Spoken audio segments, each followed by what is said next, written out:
Jeune milliardaire sauve une petite fille pauvre sous la pluie. Le lendemain, il rentre chez lui et voit son fils en fauteuil roulant debout, pendant que la fillette lui dit « N'aie pas peur, je suis là, tu peux le faire ». Il reste sous le choc de ce qui se passe ensuite. La pluie tombait sans pitié, transformant les rues en torrents agités. Brian plissait les yeux pour voir à travers le pare-brise, tandis que les essuie-glaces, réglés au maximum, peinaient à balayer toute l'eau. La radio annonçait la pire tempête des dernières années. « Encore quelques minutes », marmonna-t-il, fatigué après une longue journée au bureau. Le trafic avançait à peine. Brian regarda l'heure. Presque minuit. Qu'il avait travaillé plus tard que prévu, comme il le faisait depuis l'accident. Le travail était son refuge, une façon d'éviter les silences de la maison. Son téléphone sonna. C'était Karen, la nounou. « Monsieur Mitchell, tout va bien avec Noah, mais il est encore éveillé. Il a l'air agité à cause de la tempête. Je voulais juste savoir si vous alliez rentrer bientôt. »« J'arrive, Karen. Encore 10 minutes, peut-être. » En raccrochant, Brian pensa à son fils. Dormait-il vraiment ou faisait-il semblant comme il le faisait parfois? Depuis l'accident, Noah vivait dans son propre monde. Les médecins disaient que c'était normal, que le traumatisme avait besoin de temps. Mais combien de temps encore? Le feu passa au rouge. Brian ralentit, et c'est alors qu'il remarqua un mouvement sur le trottoir. Quelque chose de petit, presque invisible sous la pluie battante. Il se pencha en avant, fronçant les sourcils. Les phares révélèrent une forme frêle, recroquevillée contre le mur d'une boutique. Mais qu'est-ce que... Il n'y avait aucun doute, c'était un enfant. Une petite fille assise seule sur le trottoir, complètement trempée, grelottant de manière visible. Le feu repassa au vert. Les voitures derrière klaxonnaient. Brian les ignora, alluma ses feux de détresse et se gara sur le côté. Quelque chose en lui, un instinct endormi ces derniers mois, se réveilla brusquement comme une alarme. Il sauta de la voiture et fut aussitôt frappé par la force de la pluie. « Hé !» cria-t-il en courant vers la fillette. « Qu'est-ce que tu fais là, toute seule ?» Elle ne répondit pas. Quand Brian s'approcha, il vit qu'elle tenait dans ses bras un vieil ours en peluche, aussi trempé qu'elle. Ses yeux se levèrent et il ressentit un frisson. Ses yeux semblaient porter un poids que jamais un enfant ne devrait supporter. « Où sont tes parents ?» demanda-t-il, regardant autour de lui. La rue était déserte, à part quelques voitures qui passaient. La fillette se contenta de le fixer en silence. « Tu es gelé » dit Brian en posant sa veste sur ses épaules. « Viens, tu ne peux pas rester ici. » La petite ne résista pas quand il la prit dans ses bras. Elle était si légère que Brian sentit son cœur se serrer. Elle ne montrait pas de peur, ce qui était à la fois rassurant et troublant. Dans la voiture, Brian mit le chauffage à fond. La fillette serrait son ours contre elle, tandis que des gouttes d'eau tombaient de ses cheveux. « Comment t'appelles-tu » demanda Brian. La fillette hésita. « Émilie » dit-elle finalement, d'une voix basse. « Émilie. C'est joli comme nom. Moi, c'est Brian. Où habites-tu » Elle serra son ours et baissa les yeux. Brian comprit qu'il n'obtiendrait pas de réponse claire. « Tu es perdu » Émilie ne répondit pas. Elle continua seulement à frissonner. Brian réfléchit vite. La petite était trempée, gelée, et quelque chose dans son expression le troublait profondément. « On va d'abord te sécher et te réchauffer. Après, on verra où tu habites. » Il appela Karen. « Tiens, je vais être un peu en retard. J'ai rencontré une situation. Tu peux préparer un bain chaud et trouver quelques vêtements de Noah ?» Il raccrocha avant que la nounou ne puisse poser de questions. En regardant la petite passagère silencieuse, Brian s'interrogea sur sa décision. Ramener un enfant inconnu chez soi n'était pas vraiment recommandé.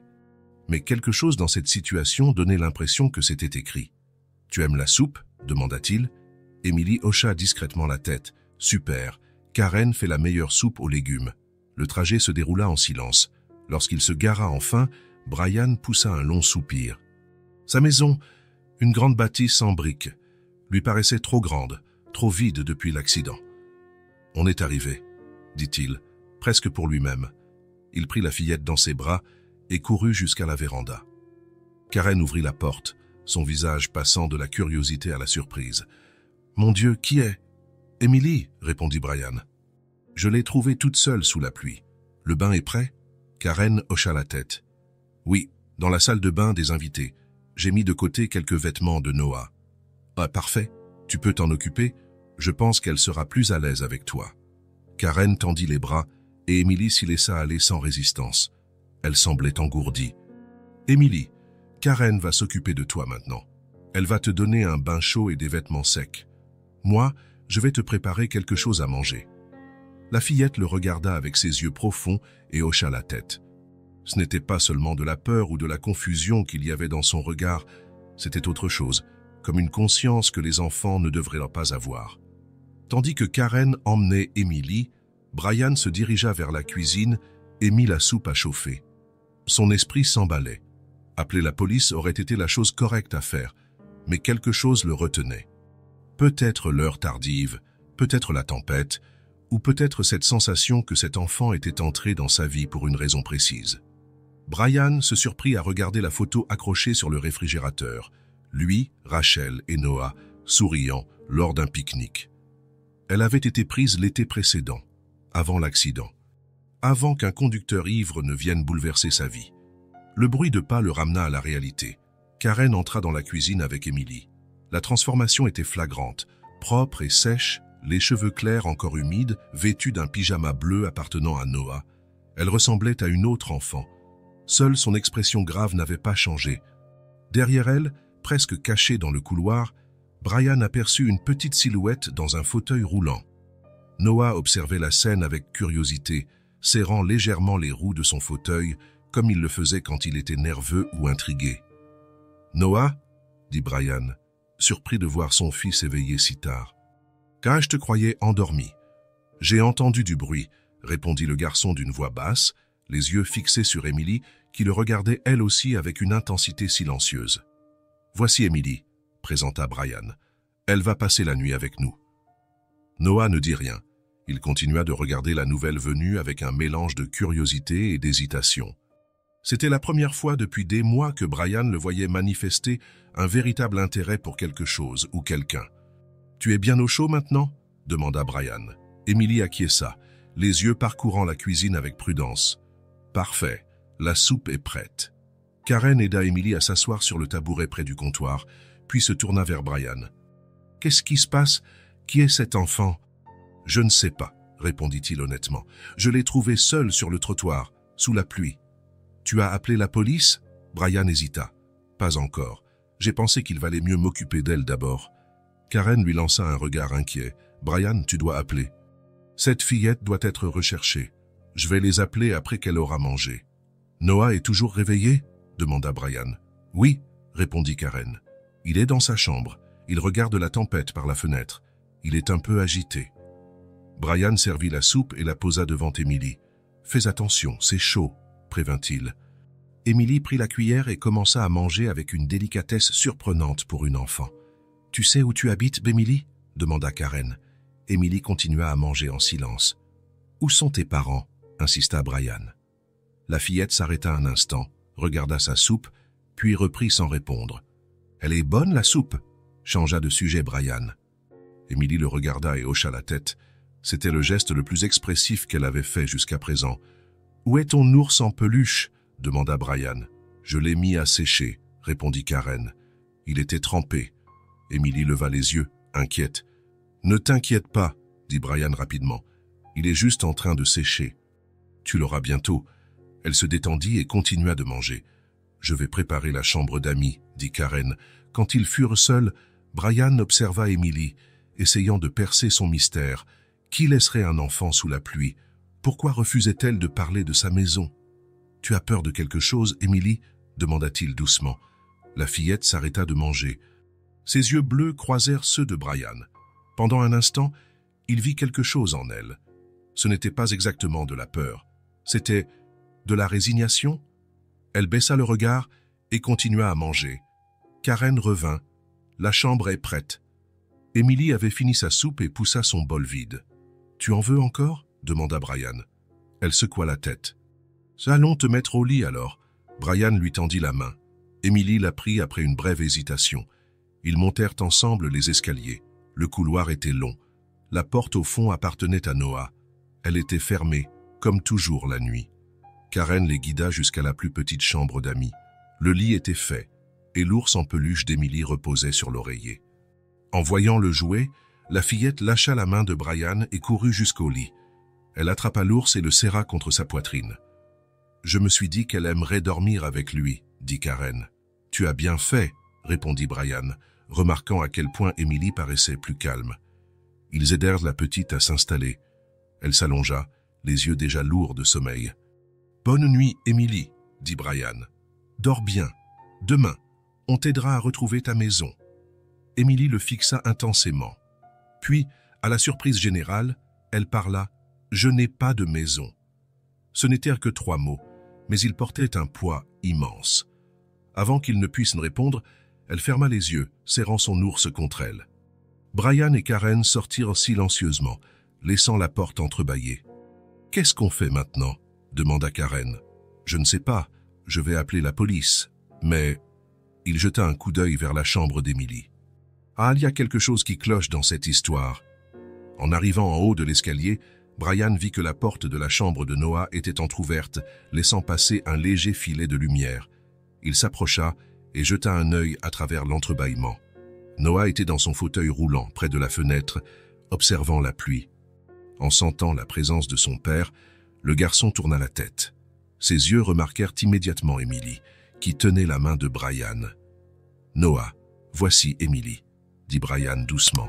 « Elle va rester avec nous cette nuit. » Noah ne répondit pas, mais il ne lâcha pas la petite des yeux.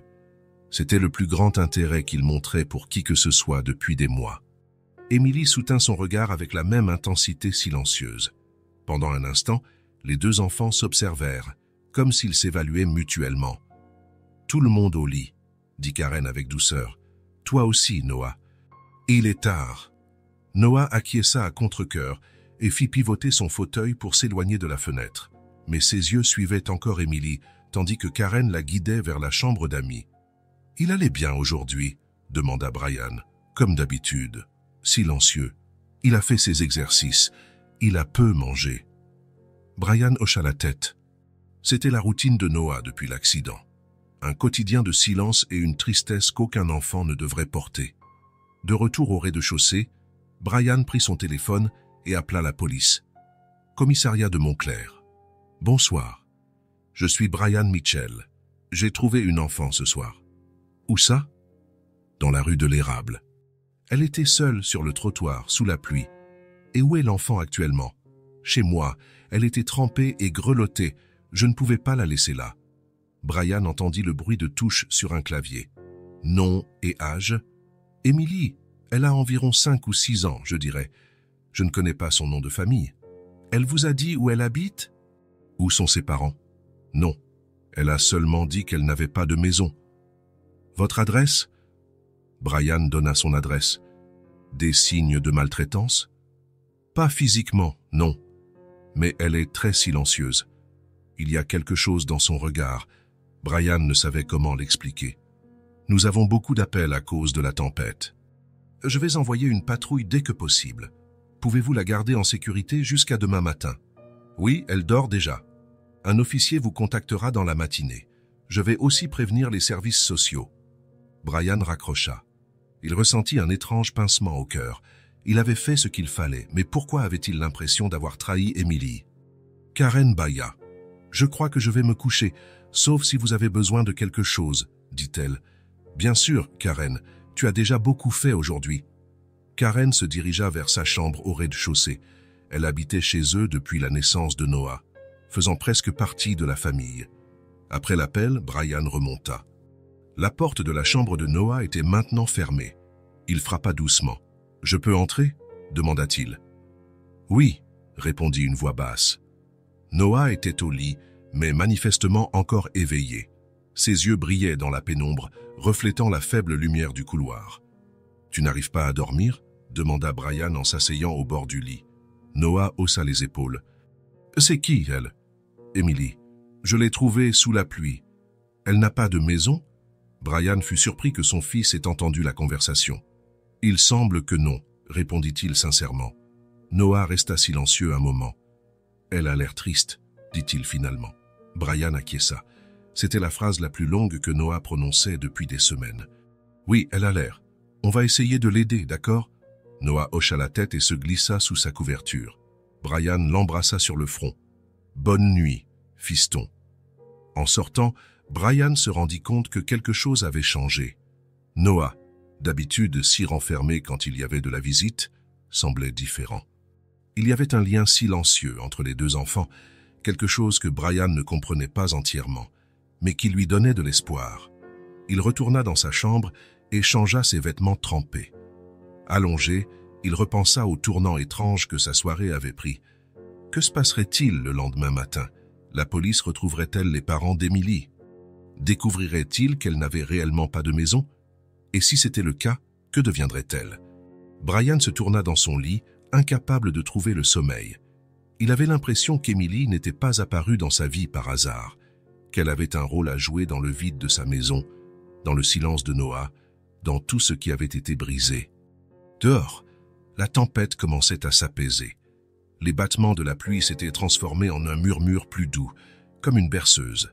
Porté par ce bruit, Brian s'endormit finalement, rêvant de ses yeux bleus pleins de secrets et d'un champ de possibles auxquels il n'osait croire éveillé.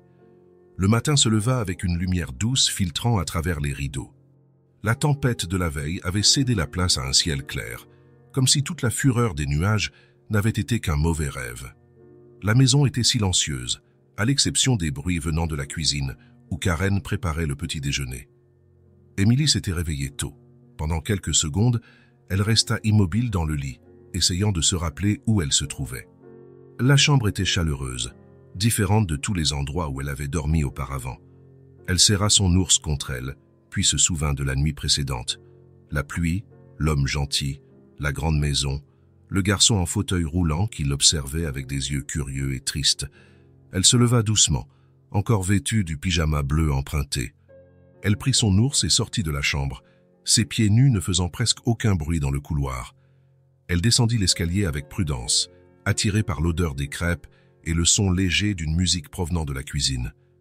Karen était de dos, en train de remuer quelque chose sur la cuisinière. Emily resta à la porte, ne sachant pas si elle devait entrer ou non. « Bonjour », dit la nounou sans se retourner, comme si elle avait des yeux derrière la tête. « Tu as bien dormi ?» Emily hocha la tête, puis se rendit compte que Karen ne pouvait pas la voir. « Oui », répondit-elle d'une voix basse. Karen se retourna et lui sourit. « Tant mieux. Tu dois avoir faim. Tu veux des crêpes ?» Emily hocha à nouveau la tête, plus vivement cette fois. Son estomac gargouilla en guise de réponse.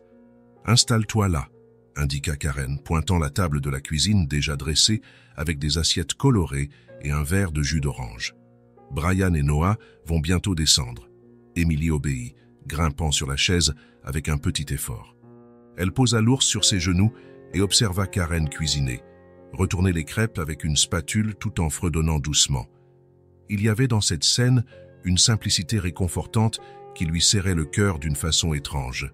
« Ton ours veut des crêpes aussi ?» demanda Karen, en lui lançant un sourire par-dessus son épaule. Emily regarda son jouet usé.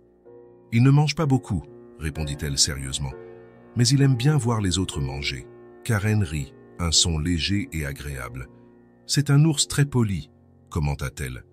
Des pas lourds annoncèrent l'arrivée de Brian. Il entra dans la cuisine, déjà habillé pour le travail, mais les cheveux encore humides de la douche. « Bonjour », dit-il, d'une voix qui trahissait la fatigue d'une nuit agitée. Son regard croisa celui d'Emily et il sourit.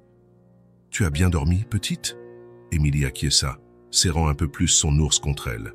« Parfait », répondit Brian en s'asseyant à la table. « La police passera plus tard pour discuter de toi. N'aie pas peur, ils veulent juste t'aider à trouver un endroit où habiter. » Il hésita sur la fin, comme s'il mesurait ses mots. « Ils ne vont pas l'emmener dans un foyer aujourd'hui, n'est-ce pas ?» demanda Karen à voix basse, posant une assiette de crêpes devant Emily. « Non », répondit Brian. « Je leur ai parlé au téléphone. L'agent a dit qu'avec la situation actuelle, il pourrait la laisser ici pour l'instant, en attendant de retrouver sa famille. On doit quand même passer au commissariat plus tard pour officialiser tout ça. Mais... » Il s'arrêta, regardant Emily, qui dégustait ses crêpes lentement, comme si elle savourait chaque bouchée.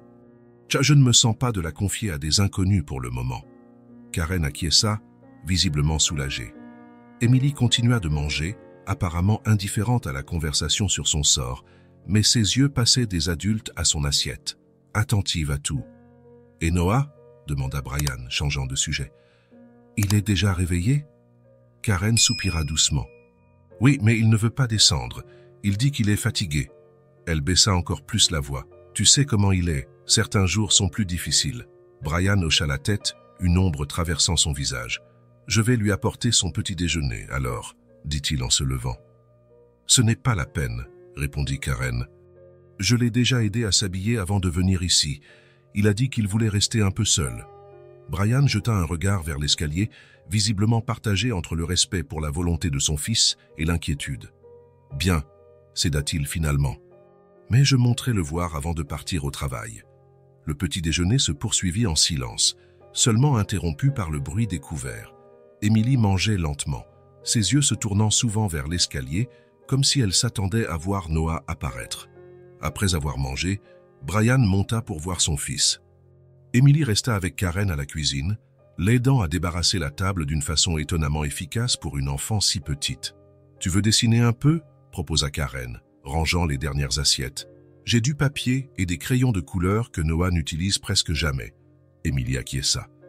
Karen sortit une boîte colorée d'une étagère et conduisit la petite jusqu'au salon, où elle étala quelques feuilles de papier sur le tapis moelleux.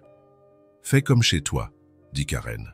« Je termine de ranger la cuisine et je reviens. » Émilie s'assit en tailleur sur le tapis et commença à tester chaque crayon traçant de petites lignes sur le papier. Bientôt, elle fut complètement absorbée, dessinant avec une concentration intense. Brian redescendit quelques minutes plus tard, le visage exprimant un mélange d'inquiétude et de résignation, un air devenu familier ces derniers mois. « Comment il va ?» demanda Karen à voix basse, lorsque Brian passa près de la cuisine. « Comme d'habitude » répondit-il en soupirant. Il ne veut pas parler, ne veut pas descendre. Il reste simplement à regarder par la fenêtre avec ce regard vide. Il secoua la tête. Les médecins disent que le blocage est psychologique, que physiquement il pourrait se rétablir mieux, mais...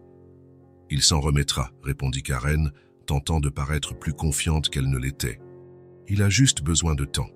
Cela fait 8 mois, Karen, dit Brian en se frottant le visage, fatigué.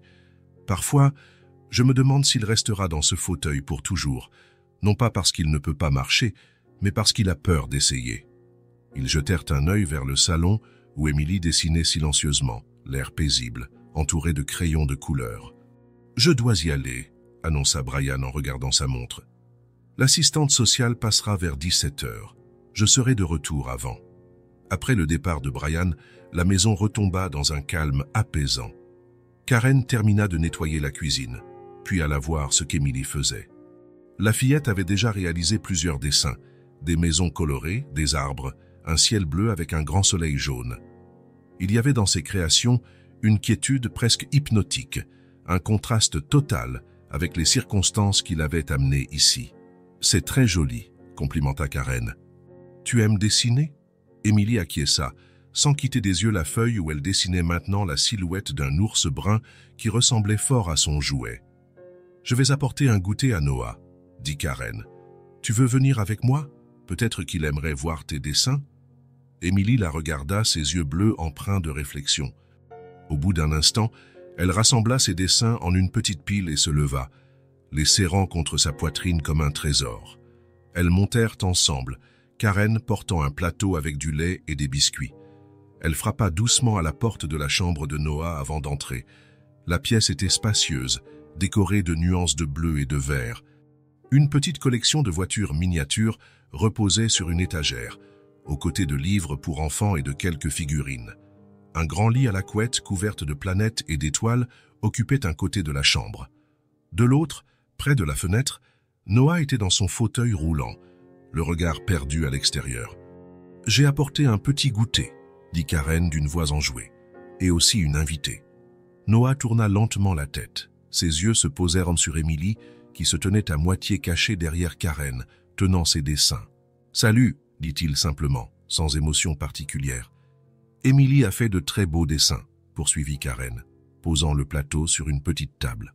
« Tu veux regarder ?» Noah haussa les épaules, un geste indifférent. Karen lança un regard d'encouragement à Émilie, qui fit quelques pas hésitants dans la chambre. Je vous laisse discuter, dit Karen en se dirigeant vers la porte. Je suis en bas si vous avez besoin de moi.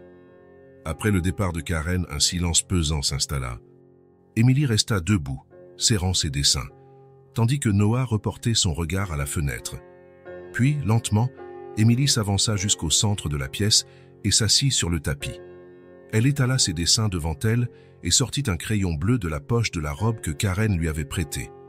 Avec des gestes méthodiques, elle recommença à dessiner, comme si elle était seule dans la pièce. Noah l'observa du coin de l'œil pendant quelques minutes. Elle travaillait en silence, concentrée, changeant parfois de couleur. « Qu'est-ce que tu dessines ?» demanda-t-il finalement, d'une voix qui brisa le silence comme une pierre dans un lac tranquille. Émilie leva son dessin pour le lui montrer. Une maison avec un grand arbre à côté et deux petites silhouettes sous l'arbre. « Qui sont-ils » demanda Noah en désignant les personnages. Émilie haussa les épaules, comme si la question n'avait pas d'importance. Elle posa le dessin par terre et prit une nouvelle feuille vierge. Elle la fit glisser sur le sol jusqu'à Noah, en un geste silencieux d'invitation. Noah regarda la feuille, puis Émilie. Il ne fit pas un geste pour la prendre. Émilie retourna à son propre dessin, créant de nouveaux mondes colorés dans lesquels elle semblait se perdre complètement.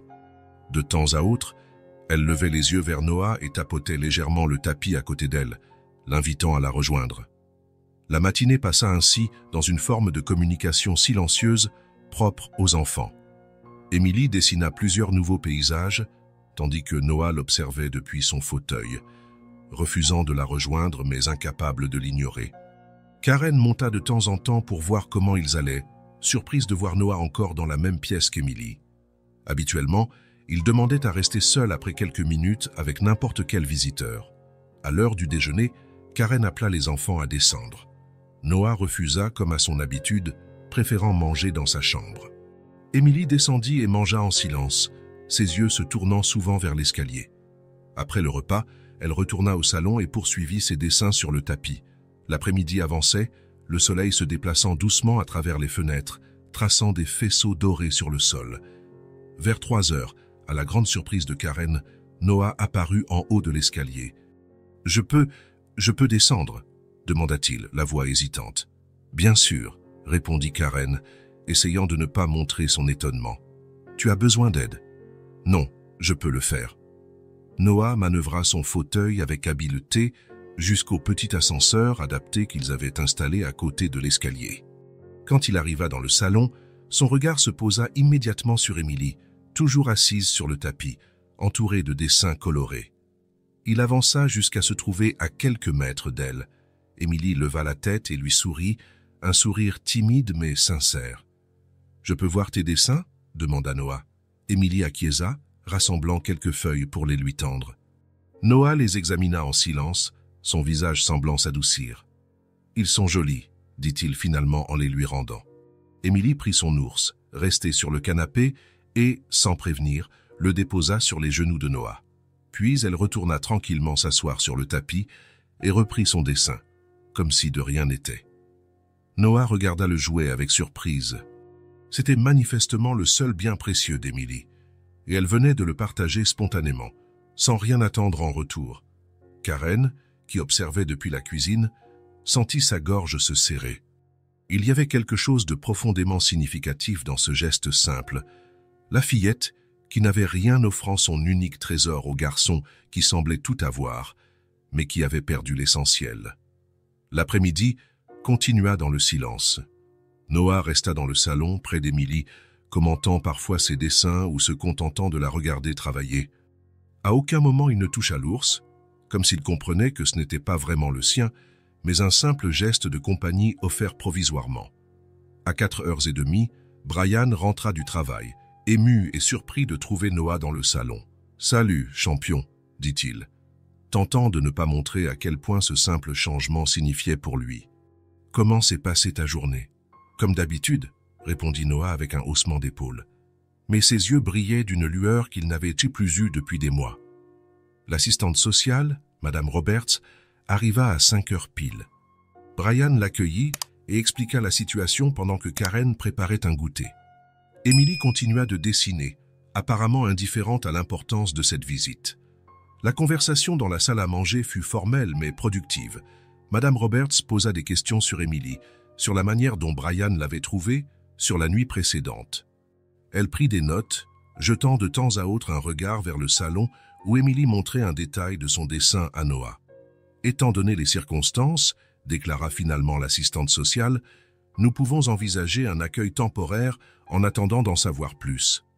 Il y a des procédures, bien sûr, des formulaires, une visite officielle de votre maison, des vérifications d'antécédents. Nous ferons tout ce qu'il faudra, dit Brian sans hésiter. Elle peut rester autant de temps qu'il faudra.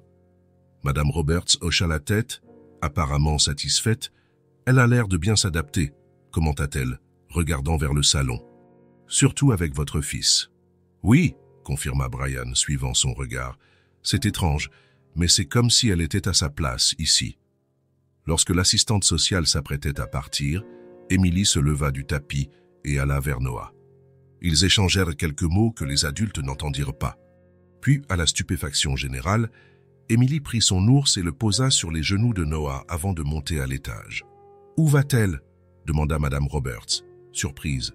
« Je n'en sais rien » répondit Brian, tout aussi perplexe.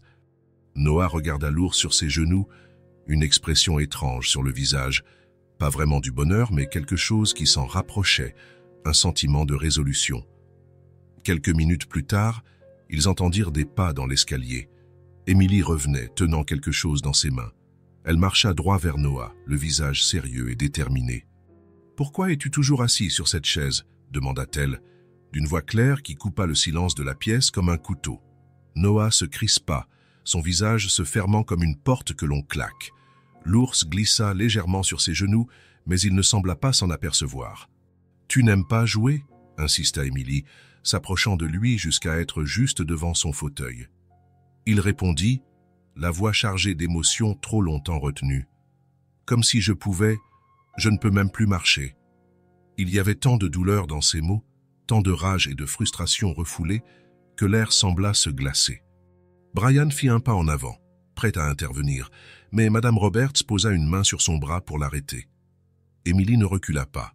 Au contraire, elle tendit la main, ses yeux brillants d'une certitude sereine qui semblait déplacée chez une enfant si jeune. « N'aie pas peur, je suis là, tu peux le faire. » Noah regarda la main tendue comme si c'était un objet extraterrestre. Son regard était incrédule, mais on y percevait aussi, pour la première fois depuis des mois, une étincelle difficile à reconnaître. L'espoir. Lentement, comme mu par une force qu'il ne comprenait pas, Noah posa l'ours sur le siège du fauteuil et plaça ses mains sur les accoudoirs. Emily ne bougea pas, sa main toujours tendue, ses yeux plantés dans les siens avec une confiance inébranlable. Avec un effort visible, Noah commença à se lever. Ses jambes tremblaient sous son poids, non à cause de blessures irréversibles. Les médecins avaient toujours dit que le principal blocage était psychologique, mais à cause de la peur enracinée. La peur qu'il avait maintenu prisonnier de ce fauteuil longtemps après que ses blessures physiques se soient suffisamment résorbées pour qu'il puisse faire l'essai de marcher à nouveau. Ses mains agrippaient si fort les accoudoirs que ses jointures blanchissaient. Son visage était crispé par l'effort, pas seulement physique mais émotionnel. L'effort de faire face à la peur qui le dévorait depuis l'accident. Centimètre par centimètre, il se redressa. Ses jambes continuaient de trembler, mais elles tenaient bon. Il était debout. Brian eut l'impression que son cœur s'arrêtait. Les larmes lui montèrent aux yeux avant qu'il ne puisse s'en empêcher, brouillant sa vision. Ses genoux se dérobèrent et il tomba par terre sans même ressentir l'impact, tant il était submergé par l'émotion. « Noah » murmura-t-il, la voix tremblante. Le garçon tourna lentement la tête, comme s'il craignait qu'un mouvement brusque brise le sort.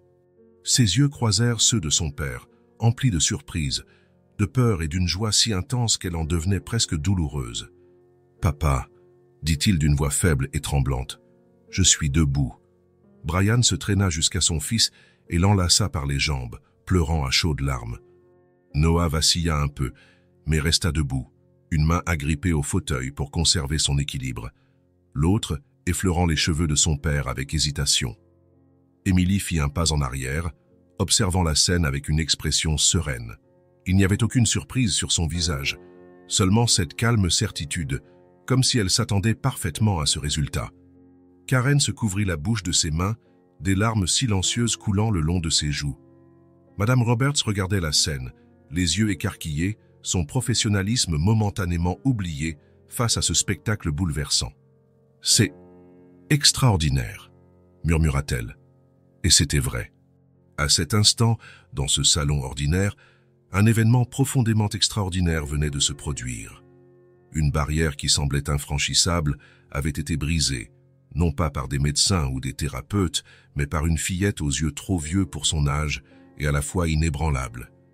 Brian restait agrippé aux jambes de son fils, son corps secoué de sanglots. Noah, toujours debout, tremblait de l'effort, mais ne s'écroulait pas.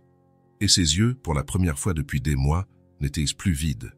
On y lisait de la peur, certes, mais aussi autre chose. Un éveil, une promesse, le premier rayon de soleil après une longue nuit de tempête. Dans la salle d'attente du cabinet médical, Brian tenait fermement la main de Noah. Le garçon s'agitait dans son fauteuil, ses doigts tapotant sur l'accoudoir. Depuis cet instant extraordinaire survenu il y a 2 jours, quand il s'était levé pour la première fois depuis des mois, tout avait changé. « Tu crois que le docteur Weber va être surpris ?» demanda Noah, en regardant son père. Brian sourit, ébouriffant les cheveux de son fils. « Il sera surtout très heureux, presque autant que moi. » Le docteur Weber était le neurologue pédiatrique qui suivait Noah depuis l'accident. À chaque consultation, il tentait de convaincre le garçon que son blocage était avant tout mental, que ses examens montraient une récupération physique suffisante pour marcher à nouveau. Mais Noah se fermait toujours, refusant même d'envisager la possibilité, jusqu'à ce qu'Emily n'arrive. La porte du cabinet s'ouvrit et une infirmière leur adressa un sourire. « Noah Mitchell, le docteur Weber est prêt à vous recevoir. » Le cabinet était clair et accueillant, décoré avec des dessins de patients au mur. Le docteur Weber, un homme d'âge moyen au sourire chaleureux, se leva pour les saluer. « Noah, Brian, je suis content de vous voir, » dit-il, serrant la main de Brian et faisant un clin d'œil à Noah. « Comment ça va depuis la dernière fois ?»« Docteur, » commença Brian peinant à contenir son émotion, « il s'est passé quelque chose d'incroyable. » Noah s'est levé. Le médecin ouvrit de grands yeux, regardant alternativement Brian et Noah. « C'est vrai ?» demanda-t-il en s'accroupissant pour être au niveau du garçon. Noah hocha la tête, un léger sourire se dessinant sur ses lèvres. « J'ai pu me tenir debout, tout seul. »« C'est formidable, Noah. » Le médecin ne chercha pas à cacher sa surprise et sa joie. « Qu'est-ce qui t'a poussé à essayer ?» Noah resta silencieux un instant, comme s'il réfléchissait à la réponse. « Emily ?» dit-il finalement. « Elle m'a dit que je pouvais. »« Emily ?»« Une fillette qui vit chez nous, » expliqua rapidement Brian. « C'est une longue histoire. » Le docteur Weber acquiesça, sans insister davantage. « Bien, faisons quelques examens, alors. Voir ce dont tu es capable à présent ?» Les tests furent simples. Le médecin demanda à Noah de se lever à nouveau en s'appuyant sur la table d'examen. Brian aida son fils à se positionner, puis, avec un effort visible, Noah se redressa. Ses jambes tremblaient, mais il réussit à rester debout presque 30 secondes avant de devoir se rasseoir. « Impressionnant », murmura le docteur Weber en prenant des notes. « Vraiment impressionnant. » Il poursuivit avec d'autres examens, vérifiant les réflexes, la sensibilité et la force musculaire. Noah coopéra, une détermination nouvelle dans le regard. Une fois terminé, le médecin s'installa à son bureau, un sourire aux lèvres. « Noah, ce qui s'est passé est extraordinaire, mais pas entièrement inattendu. Comme je te l'ai toujours dit, ta condition est principalement psychologique. Le choc de l'accident a créé un blocage mental qui t'empêchait d'essayer de marcher à nouveau. La peur était si grande que ton corps a suivi. Et maintenant, demanda Brian, serrant la main de son fils. Maintenant, il y a toutes les raisons d'espérer, répondit le médecin. Avec une kinésithérapie adaptée et des efforts réguliers, Noah peut retrouver une démarche normale. Ce n'est pas garanti, bien sûr. Le chemin sera long. Il y aura des jours difficiles, peut-être des rechutes, mais c'est possible. Très possible. Noah tourna son regard vers son père, ses yeux brillants d'un éclat qu'il n'avait pas eu depuis longtemps, l'espoir. « Je pourrais vraiment marcher comme avant ?»« Oui, » assura le docteur Weber. « Cela demandera du travail. Nous allons commencer par des séances de kiné 3 fois par semaine. Tu auras des exercices à faire chez toi tous les jours. Mais oui, si tu restes aussi déterminé qu'aujourd'hui, je crois fermement que tu pourras retrouver la marche. » Sur le chemin du retour, la voiture était plongée dans un silence différent. Plus celui, lourd et triste, qui accompagnait autrefois les retours de consultations médicales, mais un silence léger, chargé de possibilités. « Papa ?» appela Noah, regardant par la fenêtre. « Oui, fiston ? J'aimerais essayer de marcher un peu aujourd'hui, dans le jardin. Tu m'aideras ?» Brian sentit sa gorge se serrer. « Bien sûr, champion, on essaiera. » Quand ils arrivèrent, Émilie était sur la véranda avec Karen dessinant dans un carnet. En voyant la voiture, elle leva la tête, ses yeux bleus remplis d'attention.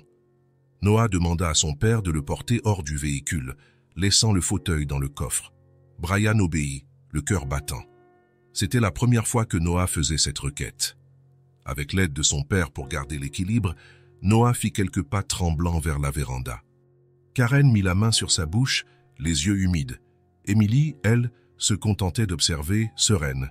« Le médecin a dit que je pouvais remarcher », annonça Noah, d'une voix plus assurée que ces derniers mois. « Je vais faire de la kiné et des exercices. Ça prendra du temps, mais c'est possible. » Émilie sourit, un petit sourire lumineux. Ses yeux croisèrent ceux de Noah, lui transmettant quelque chose d'indicible. « Je le savais », dit-elle simplement. Et dans ces 2 mots, il y avait tant de certitude, tant de conviction, qu'il était impossible de ne pas y croire.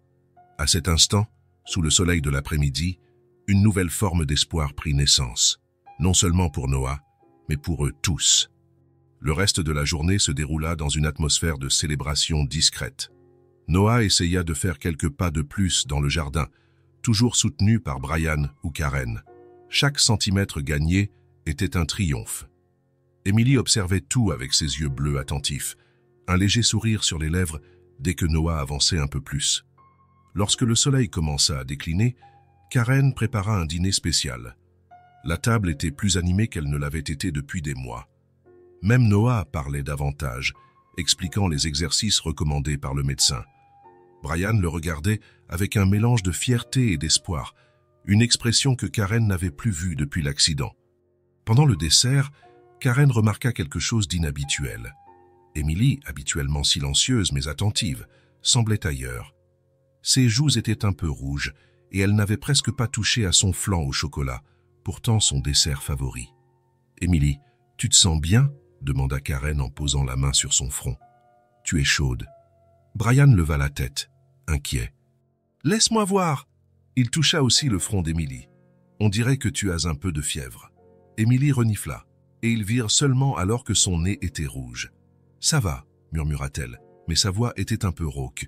« Tu as sûrement attrapé un rhume » dit Brian avec douceur.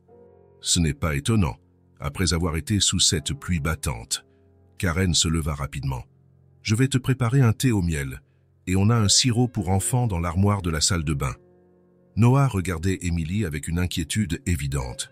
« Tu vas être malade longtemps ?» demanda-t-il. Émilie haussa les épaules, un geste petit et fatigué. « Je ne sais pas. C'est sûrement juste un rhume, » rassura Brian, voyant l'inquiétude de son fils. « Avec un peu de repos et de soins, elle sera vite rétablie. » Karen revint avec le thé qu'Émilie but en petites gorgées prudentes. « Je pense que tu devrais aller te coucher plus tôt, » suggéra Brian. « Le repos te fera du bien. » Émilie hocha la tête sans protester, un autre signe qu'elle ne se sentait pas bien. D'habitude, elle aimait prolonger la soirée avec Noah, à regarder un dessin animé ou à griffonner encore quelques minutes. Brian la porta jusqu'à la chambre, Karen suivant avec le thermomètre et le sirop. Noah resta à table, pensif, regardant la petite procession monter l'escalier. Dans la chambre, Brian aida Émilie à enfiler son pyjama pendant que Karen préparait la dose de sirop. Le thermomètre indiqua 38,2 degrés, une fièvre légère, mais bien réelle. « C'est juste un rhume », confirma Karen, mesurant le médicament. « Mais on va bien s'occuper de toi. » Émilie prit le sirop sans se plaindre, puis s'allongea, laissant Brian l'aborder. Ses yeux, d'ordinaire si vifs, étaient ternis par la fatigue et la fièvre. « Je vais rester là jusqu'à ce que tu t'endormes », dit Brian, en s'asseyant au bord du lit. Émilie ferma les yeux, mais fut vite prise d'une petite quinte de toux. Karen lui apporta un verre d'eau qu'elle but à petites gorgées. « Merci » murmura-t-elle d'une voix faible. Un bruit attira leur attention à la porte, le grincement familier des roues du fauteuil de Noah sur le parquet. Brian et Karen levèrent la tête, surpris de voir le garçon là. « Noah » appela Brian. Noah entra dans la chambre, manœuvrant habilement son fauteuil. Sur ses genoux, il tenait son plaid préféré, celui décoré de motifs de planètes et d'étoiles, qu'il gardait habituellement toujours sur son propre lit. « J'ai apporté ça », dit-il en tendant la couverture à Émilie. « Elle est chaude. Elle me fait toujours du bien quand je suis malade. » Émilie regarda la couverture, puis Noah, une expression de surprise adoucissant son visage pâle. « J'espère que tu iras vite mieux », ajouta Noah, la voix basse mais décidée. « Je veux qu'on puisse jouer ensemble. » Personne ne parla pendant quelques secondes. Brian sentit sa gorge se serrer, et Karen feignit de s'occuper d'un objet sur la table de chevet pour dissimuler ses larmes. Émilie attrapa la couverture et la serra contre elle, ses yeux rencontrant ceux de Noah. « Merci », dit-elle, un léger sourire éclairant ses lèvres fiévreuses. Noah hocha la tête, satisfait, puis recula son fauteuil. « Bonne nuit », dit-il en se dirigeant vers la porte. Brian le regarda, submergé d'amour et de fierté pour ce fils qui, petit à petit, redevenait celui qu'il avait été. Un garçon gentil et attentionné que l'accident semblait avoir emporté. Et voilà qu'Émilie, avec sa présence silencieuse et sa foi inexplicable, le faisait réapparaître. Quand Émilie s'endormit finalement, Brian ajusta la couverture que Noah lui avait donnée, remarquant qu'elle la serrait fermement même dans son sommeil. Ce simple morceau de tissu, chargé de sens et d'affection, semblait plus puissant que n'importe quel médicament. La fièvre d'Émilie ne baissa pas pendant la nuit. Au contraire, elle augmenta légèrement, inquiétant Brian assez pour qu'il appelle le pédiatre le lendemain matin. Le médecin se voulut rassurant. Cela ressemblait à un rhume banal, mais il recommanda une surveillance attentive et proposa une consultation si la fièvre persistait plus de 2 jours. Karen prépara un bouillon léger pour le déjeuner et l'apporta sur un plateau dans la chambre. Émilie n'en prit que quelques cuillerées avant de s'affaler contre les oreillers, épuisée par l'effort de manger. Elle dormit la majeure partie de l'après-midi, agrippant toujours la couverture de Noah. Noah passa la journée à alterner entre ses exercices de rééducation et de fréquentes visites dans la chambre d'Émilie pour voir comment elle allait. Même si elle dormait la plupart du temps, il restait quelques minutes silencieusement à ses côtés avant de s'éclipser. En fin d'après-midi, la fièvre diminua un peu. Karen appliqua des compresses froides sur le front d'Émilie et lui administra une nouvelle dose de sirop. La fillette se réveilla, ses yeux bleus plus clairs et plus vifs qu'au matin. « Comment tu te sens ?» demanda Karen en l'aidant à se redresser. « Mieux », répondit Émilie, la voix encore un peu rauque mais plus assurée. « Tu penses pouvoir manger un peu plus ?» J'ai fait un flan à la vanille. Le visage pâle d'Émilie s'éclaira légèrement. « Oui, s'il te plaît. » Alors que Karen descendait chercher le flan, Brian apparut à la porte, rentrant plus tôt du travail, inquiet pour la petite malade. « Salut, petite », dit-il en entrant. « Karen m'a dit que tu allais un peu mieux. » Émilie hocha la tête, se calant contre les oreillers. La couverture de Noah glissa un peu et elle la rattrapa aussitôt. « Tu aimes bien cette couverture ?» demanda Brian, en s'asseyant au bord du lit. « Elle est chaude », répondit Émilie, « et elle sent comme Noah. » Brian sourit. C'était une remarque si innocente et en même temps si profonde. Les enfants remarquent souvent des détails que les adultes ignorent. « C'est un geste très spécial de sa part », commenta Brian. « Il ne prête jamais cette couverture à personne, pas même à moi ou à Karen. » Émilie rendit un léger sourire, ses doigts suivant les motifs de planètes imprimés sur le tissu. « L'assistante sociale a appelé aujourd'hui », reprit Brian après un instant. « La procédure d'accueil temporaire avance. Bientôt, tu pourras rester officiellement avec nous, au moins pendant un certain temps. » Émilie leva les yeux, un mélange d'espoir et de crainte dans le regard. « Tu veux que je reste ?» demanda-t-elle directement. La question prit Brian de court. Il y avait tant de maturité dans ces quelques mots. « Au début, admit-il, décidant d'être honnête, quand je t'ai trouvé cette nuit-là sous la pluie, je pensais te garder seulement pour la nuit. Je me suis dit que c'était mieux pour tout le monde. Notre maison n'a pas été un endroit très heureux depuis l'accident. » Émilie l'écoutait en silence, sans le juger, attentive à chaque mot.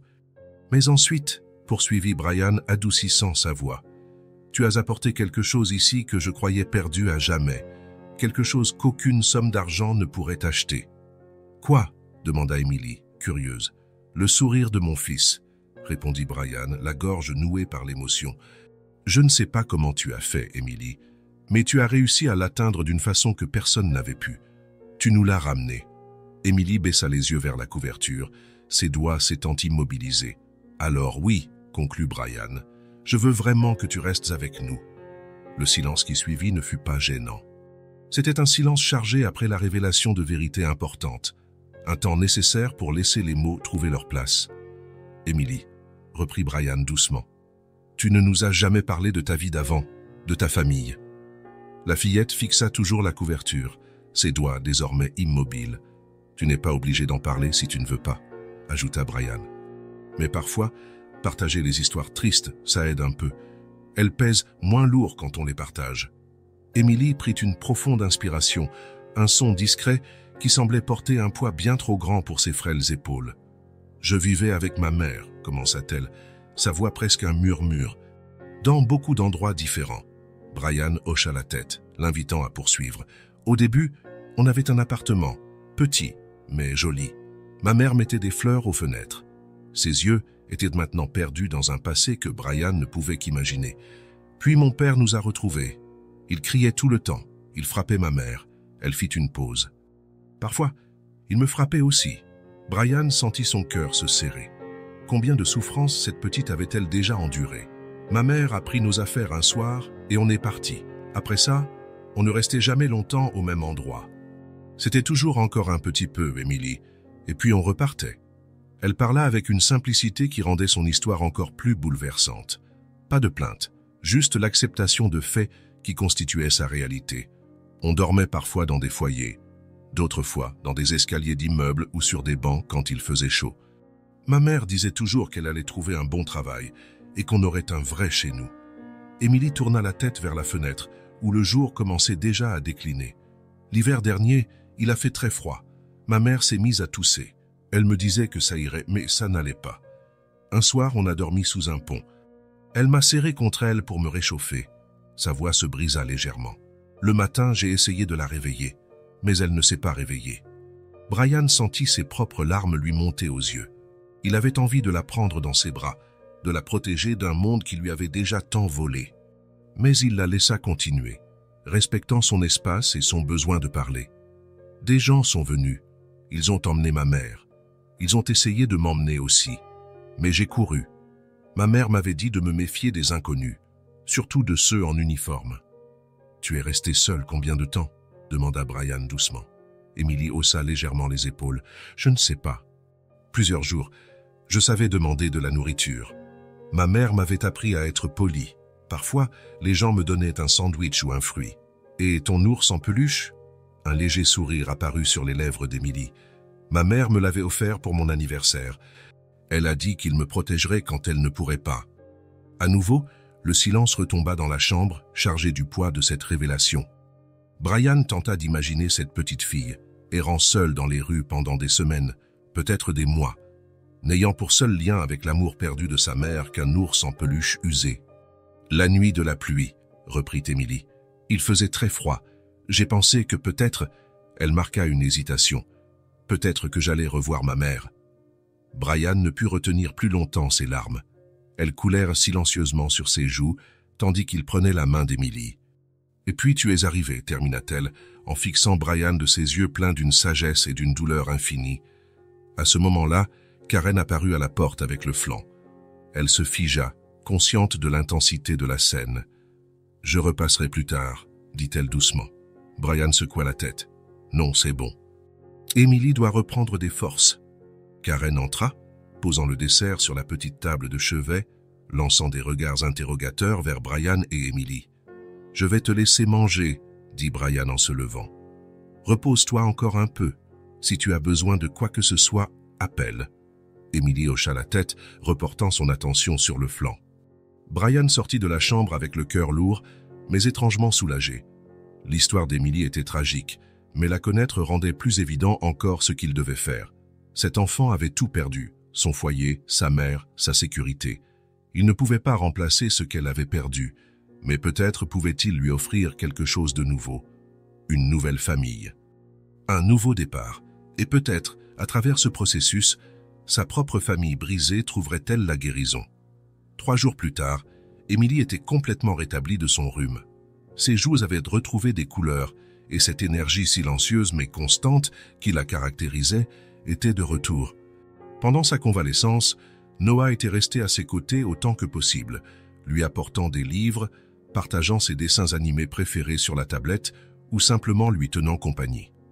L'assistante sociale, Madame Roberts, était revenue pour une visite de suivi. Elle fut visiblement impressionnée par les progrès de Noah. Il arrivait désormais à tenir debout plusieurs minutes, et même à faire quelques pas hésitants avec des béquilles. Plus remarquable encore était son changement de comportement. Le garçon taciturne et renfermé était devenu plus volubile, avec une détermination nouvelle dans le regard. « La procédure d'accueil temporaire est presque finalisée », informa-t-elle Brian après la visite. « Émilie pourra rester officiellement chez vous pour les 6 prochains mois, pendant que nous continuons de chercher de la famille. Si personne n'est retrouvé d'ici là, » elle marqua une pause significative. « Nous pourrions demander la garde permanente », compléta Brian, n'osant à peine exprimer l'espoir qui grandissait dans son cœur. « C'est une possibilité », confirma Madame Roberts, « mais ne nous avançons pas trop. 6 mois, c'est long. » Brian hocha la tête, comprenant la prudence de l'assistante sociale. Mais en observant les 2 enfants à travers la porte du salon, Noah, qui s'exerçait à se déplacer avec ses béquilles, pendant qu'Émilie dessinait sur le tapis, levant parfois les yeux pour l'encourager d'un sourire, il savait déjà que le temps ne changerait rien à ce qu'il ressentait. Émilie faisait partie de leur vie. C'était un samedi matin, et le soleil entrait généreusement par les fenêtres du salon. Karen était sortie rendre visite à sa sœur, qui habitait dans une ville voisine. Brian travaillait sur son ordinateur portable à la table de la cuisine, jetant de temps en temps un coup d'œil vers les enfants dans le salon. Noah était passé des béquilles à une canne ces derniers jours. Le kinésithérapeute, qui venait 3 fois par semaine, était impressionné par la rapidité de sa progression. « C'est plus mental que physique », avait-il expliqué à Brian. « Les muscles de Noah ont toujours été capables de le soutenir. Ce qui lui manquait, c'était la confiance, l'envie d'essayer. » Maintenant, Noah s'entraînait à faire le tour du salon avec sa canne. Émilie était assise sur le canapé, comptant à voix haute chaque circuit. 16, 17, attention au tapis. 18. Noah transpirait, son visage crispé sous l'effort, mais ses yeux brillaient de détermination comme jamais. 19, 20, s'exclama Émilie en tapant des mains. Noah s'arrêta, s'appuyant lourdement sur sa canne, mais affichant un sourire fier. « J'y suis arrivé », lança-t-il, haletant. 20 tours. Hier, je n'en ai fait que 17. Tu deviendras plus fort chaque jour, répondit Émilie avec cette certitude tranquille qui paraissait si étrange pour une enfant de son âge. Noah avança jusqu'au canapé et s'y laissa tomber, respirant profondément pour reposer ses jambes. Un instant, ils restèrent en silence, Émilie dessinant dans son carnet tandis que Noah la regardait. « Qu'est-ce que tu dessines ?» demanda-t-il finalement. Émilie tourna son carnet pour le lui montrer. C'était un dessin simple, mais parlant. 2 enfants se tenant par la main devant une grande maison, avec un homme grand à leur côté. « C'est nous », expliqua-t-elle. « Toi, moi et ton père. » Noah observa le dessin un long moment, ses doigts effleurant doucement les silhouettes. « On dirait une vraie famille », commenta-t-il à voix basse. Émilie le regarda de ses yeux bleus perçants. « Ça pourrait l'être », répondit-elle simplement. Noah la fixa, une lueur de vulnérabilité dans le regard, comme s'il était sur le point de dire quelque chose d'important, redoutant le rejet. « Je t'aime bien, Émilie », avoua-t-il finalement, les mots sortant rapidement.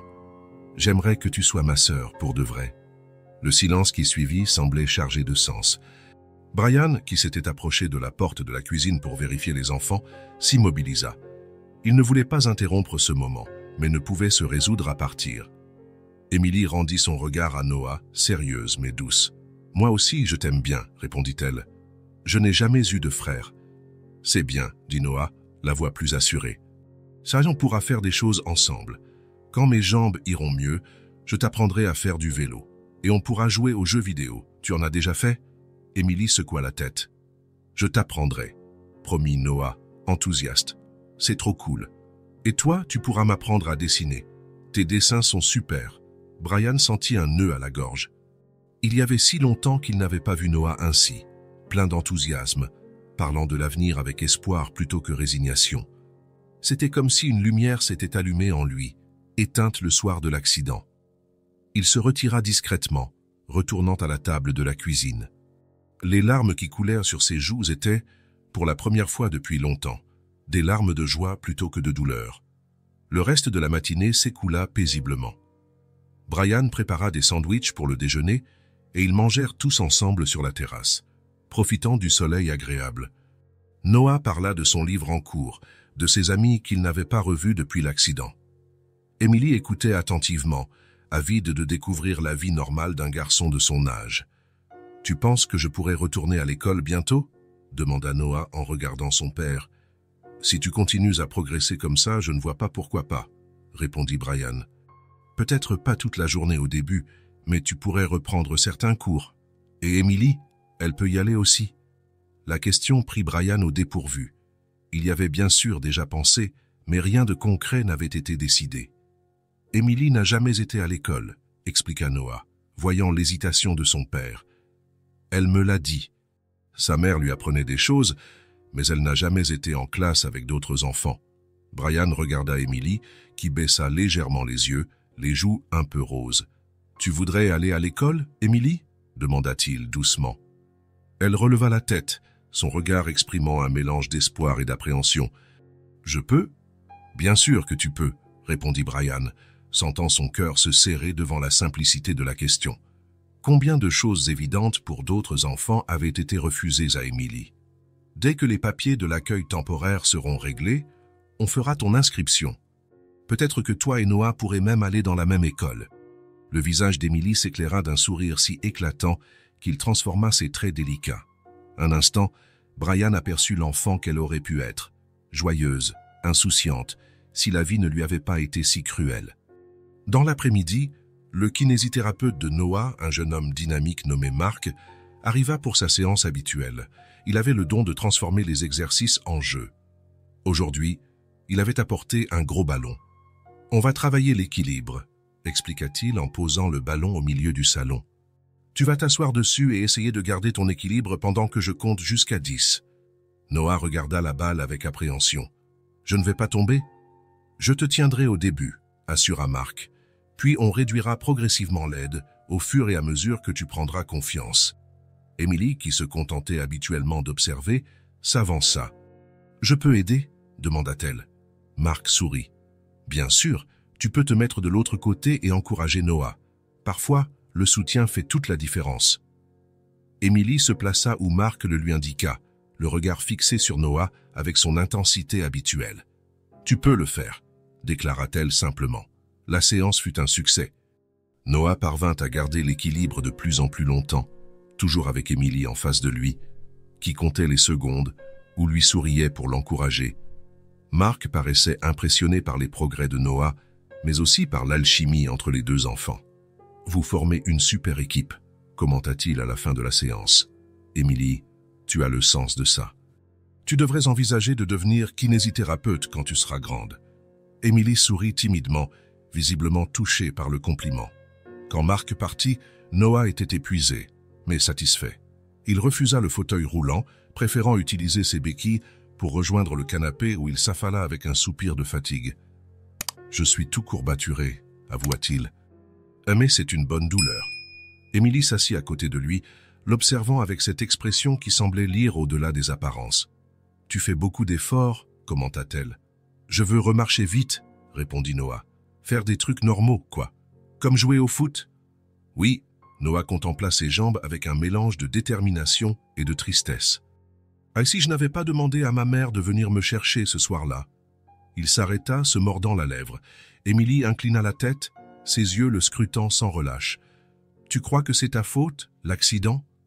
Noah ne répondit pas immédiatement. Quand il parla, ce fut si bas que Brian, qui passait dans le couloir, l'entendit à peine. Si je ne lui avais pas demandé de venir me chercher plus tôt chez mon ami, si on était parti 5 minutes avant ou après, Brian s'arrêta, le cœur serré. Il n'avait jamais entendu Noah évoquer l'accident de cette façon. Les thérapeutes avaient évoqué la possibilité d'un sentiment de culpabilité. Mais Noah éludait toujours le sujet. « Ce n'est pas ta faute, » affirma Émilie, avec une conviction presque palpable. « C'est l'homme qui n'a pas respecté le feu rouge. » Noah la regarda, surpris. « Comment tu sais ?»« Tu parles en dormant, » répondit Émilie simplement. « Et ton père a raconté des choses à Karen. » Brian entra alors dans le salon, incapable de se contenter d'écouter de loin. Il s'approcha du canapé et s'assit à côté de Noah. « Émilie a raison, » dit-il doucement. « Tu n'as jamais été responsable de quoi que ce soit, Noah. » Le garçon tourna vers lui un regard brillant de larmes retenues. « Mais si je ne lui avais pas demandé de venir... » « Un conducteur ivre a grillé un feu, » l'interrompit Brian, serrant les mains de Noah dans les siennes.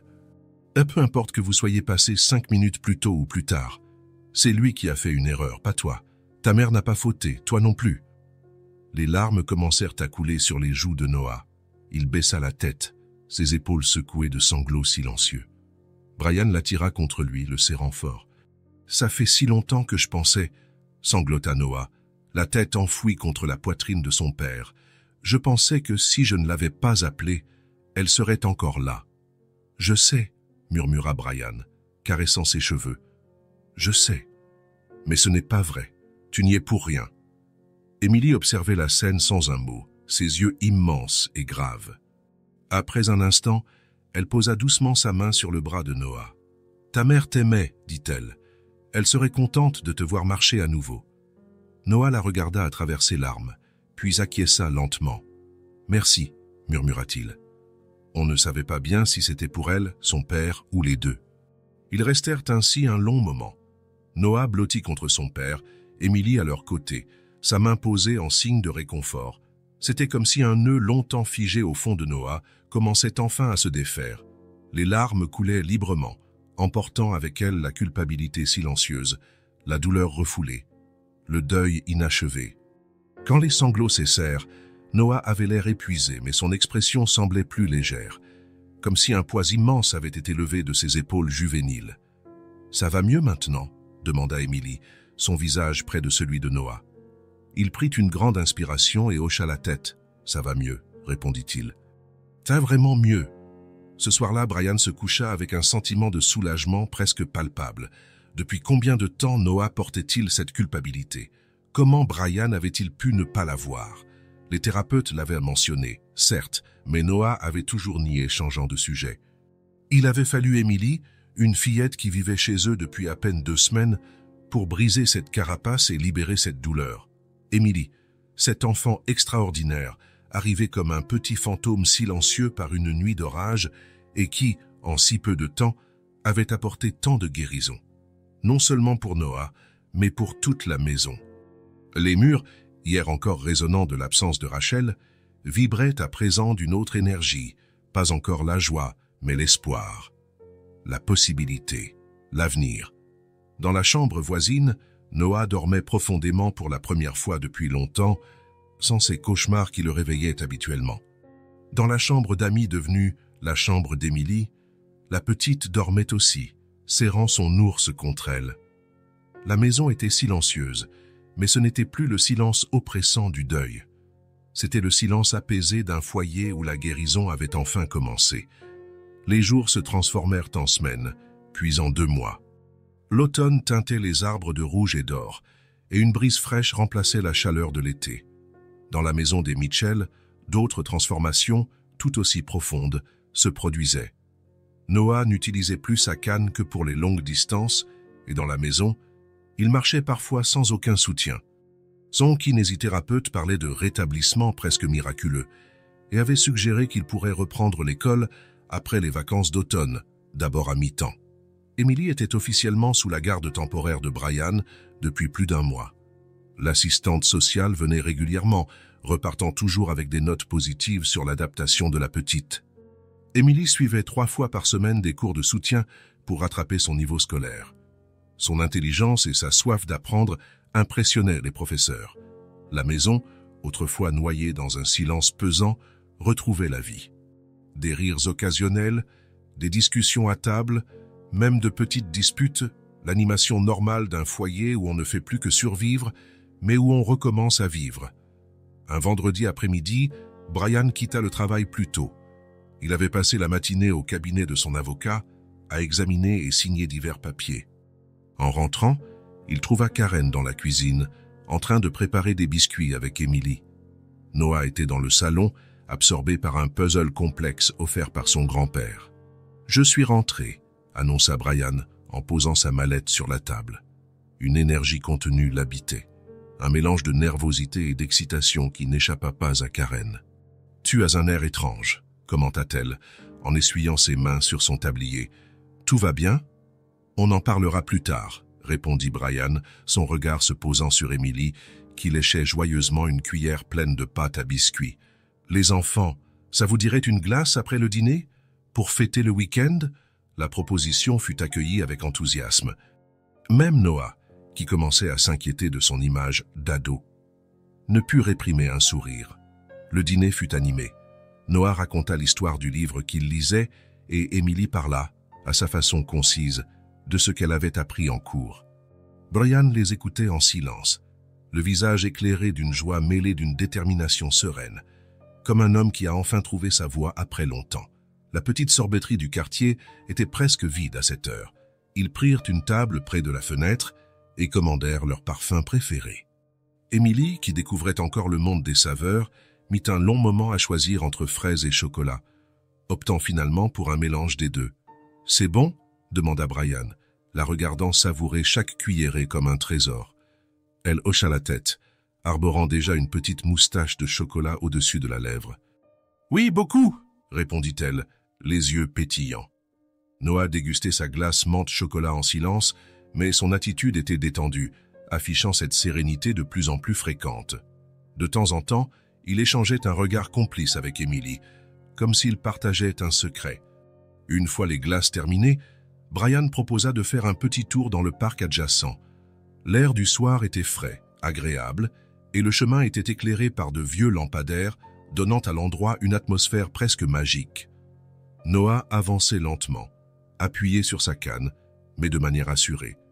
Emily marchait à ses côtés, ajustant naturellement son allure à la sienne. Ils s'arrêtèrent sur un banc en bois près d'un petit étang. La lune s'y reflétait, créant une seconde lune argentée qui ondulait à la surface. « J'ai quelque chose d'important à vous dire », lança Brian, prenant une voix plus sérieuse. « Surtout à toi, Emily. » La fillette le regarda, ses grands yeux attentifs. « Tu sais que tu vis avec nous grâce à un accord d'accueil temporaire, hein? Madame Roberts te l'a expliqué. » Emily acquiesça doucement. Son regard se tint d'une lueur de peur ou d'inquiétude. « Cet accueil dure 6 mois, » poursuivit Brian. « Au bout de ce délai, il faut le renouveler ou... » Il marqua une hésitation, cherchant les mots adéquats. « Où je dois partir ?» compléta Emily d'une voix si basse qu'on l'entendait à peine. « Non, » répondit rapidement Brian. « Pas si on ne le veut pas. » Noah se rapprocha un peu d'Emily, comme pour la protéger de la simple idée d'un départ. « Aujourd'hui, j'ai vu mon avocat, » expliqua Brian. « On a discuté de quelque chose de très important. » Il respira profondément, fixant Emily de son regard bienveillant. « Nous allons lancer une procédure d'adoption. » Un silence tomba sur le petit groupe. Emily regardait Brian comme si elle peinait à comprendre la portée de ce qu'il venait de dire. « Une adoption ?»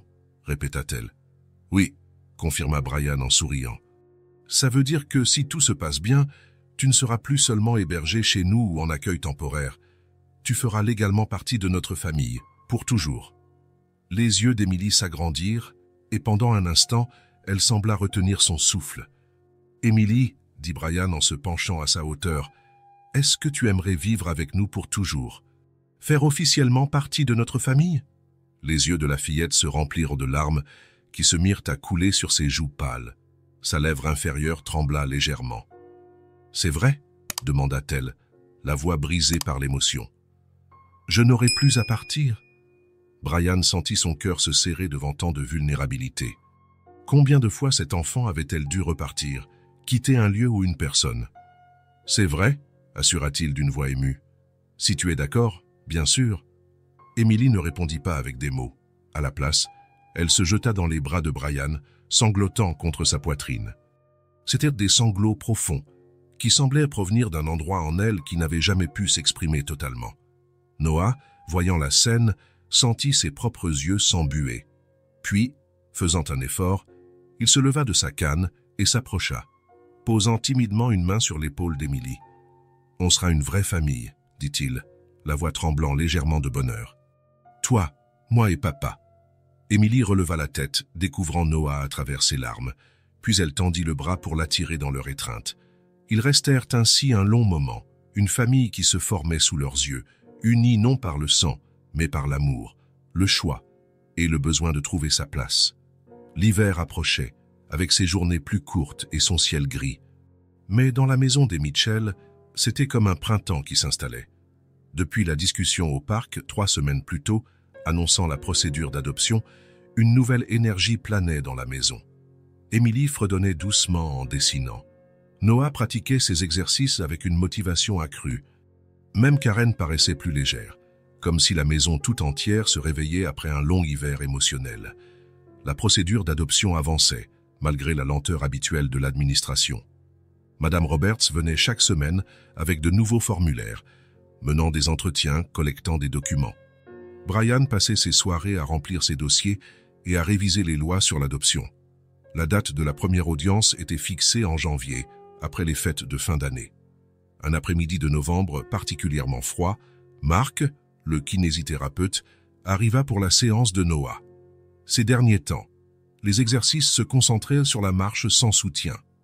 Noah parvenait à faire quelques pas seul, mais avec prudence et sur de courtes distances.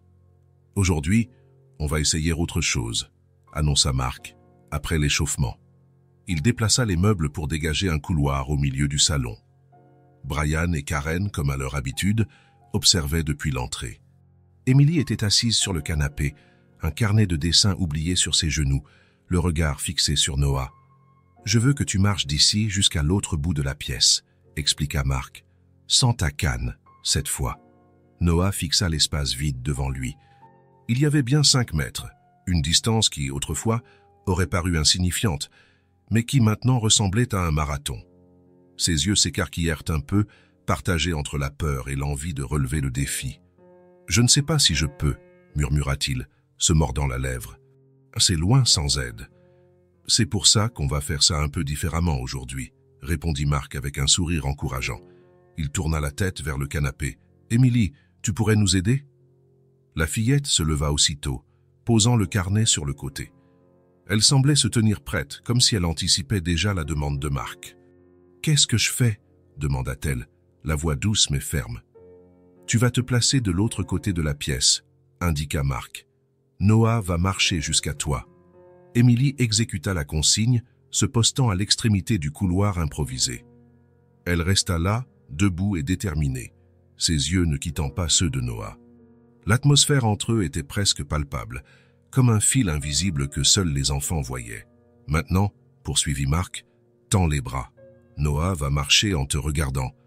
Quand il sera assez près, tu pourras l'aider en lui tenant les mains. » Noah avait l'air anxieux, mais on voyait aussi une flamme de détermination dans ses yeux, une flamme que Brian n'avait pas revue depuis l'accident.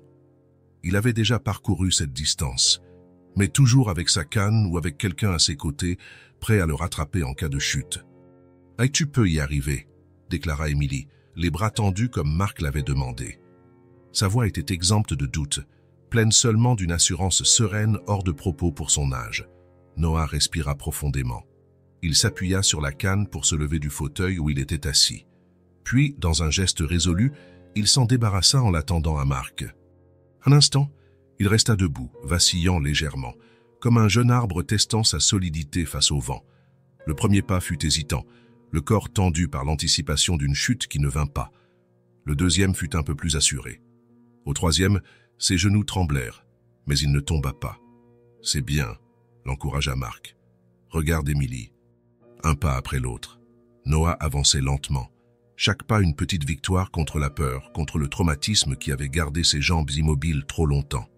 Son visage était crispé de concentration, une fine sueur perlant sur son front, malgré le froid extérieur. Dans l'embrasure, Brian retenait son souffle. Karen lui serrait la main, ses ongles presque enfoncés dans sa peau. L'atmosphère était chargée, comme si tout était en suspens dans l'attente du pas suivant. À mi-chemin, Noah s'arrêta. Ses jambes tremblaient, visiblement épuisées par l'effort. Un instant, On crut qu'il allait renoncer et revenir à la sécurité du fauteuil ou de la canne. Marc avança d'un pas, prêt à intervenir. Mais alors, Émilie parla. « Regarde-moi, Noah », dit-elle d'une voix claire qui fusa dans le silence tendu. « Tu y es presque. Encore quelques pas. » Il y avait quelque chose de presque magique dans le timbre de sa voix. Le tremblement des jambes de Noah s'atténua et il leva les yeux vers Émilie, son regard bleu rencontrant le sien, plus sombre mais tout aussi profond. Une sorte de communication muette sembla passer entre eux. Noah prit une autre inspiration et avança d'un pas, puis d'un autre, et encore d'un autre, un peu plus ferme à chaque fois, comme s'il réapprenait à croire en son corps à chaque centimètre parcouru. Lorsqu'il ne fut plus qu'à 1 mètre d'Émilie, ses jambes semblèrent vouloir lâcher, comme si l'effort continu arrivait à son paroxysme. Émilie fit alors un pas en avant, tendant les mains comme l'avait conseillé Marc. Noah les saisit, ses doigts s'entremêlant aux siens comme un naufragé s'accrocherait à une bouée. Ils restèrent ainsi un instant, Noah et Émilie, mains jointes au milieu du salon, leurs regards ancrés l'un dans l'autre, comme si le reste du monde n'existait plus. Soudain, le visage de Noah s'éclaira d'un sourire si radieux, si profondément joyeux, qu'il sembla illuminer la pièce tout entière. C'était le sourire de l'enfant qu'il avait été, celui que Brian pensait ne plus jamais revoir. « J'ai réussi », murmura-t-il, incrédule. « Je l'ai vraiment fait. » Ce fut comme l'ouverture d'une digue. Brian sentit les larmes couler avant même de s'en rendre compte. Karen sanglotait aussi, sans chercher à le cacher, tandis que Marc, pourtant habitué à ces moments, avait le regard embué. « Je t'avais dit que tu pouvais », s'exclama Émilie, son sourire reflétant celui de Noah, ses yeux brillants d'une joie mêlée de fierté. Noah fit alors quelque chose qui surprit tout le monde. Tout en tenant les mains d'Émilie, il avança d'un pas pour la serrer dans ses bras. L'étreinte était maladroite, ses jambes encore fragiles, mais c'était un véritable câlin, le premier qu'il initiait depuis l'accident. Émilie répondit à l'accolade, ses petits bras saignant la taille de Noah, suffisamment forts pour l'aider à tenir debout et assez doux pour exprimer toute l'émotion du moment. Brian s'approcha, incapable de rester à distance. Il entoura les 2 enfants de ses bras, les larmes coulant librement maintenant. « Je suis tellement fier de vous », souffla-t-il, la voix éraillée par l'émotion. « Tellement, tellement fier. » Pendant un moment, ils restèrent ainsi, formant un petit cercle d'amour et de dépassement au milieu du salon. Marc et Karen les regardaient sans oser bouger, témoins privilégiés d'un miracle quotidien, de ceux qui n'éclatent pas comme un feu d'artifice, mais qui se produisent dans le silence d'un pas hésitant et de mains tendues. Lorsqu'ils se séparèrent enfin, Noah était essoufflé, ses jambes tremblantes encore sous l'effort, mais ses yeux brillaient comme des étoiles.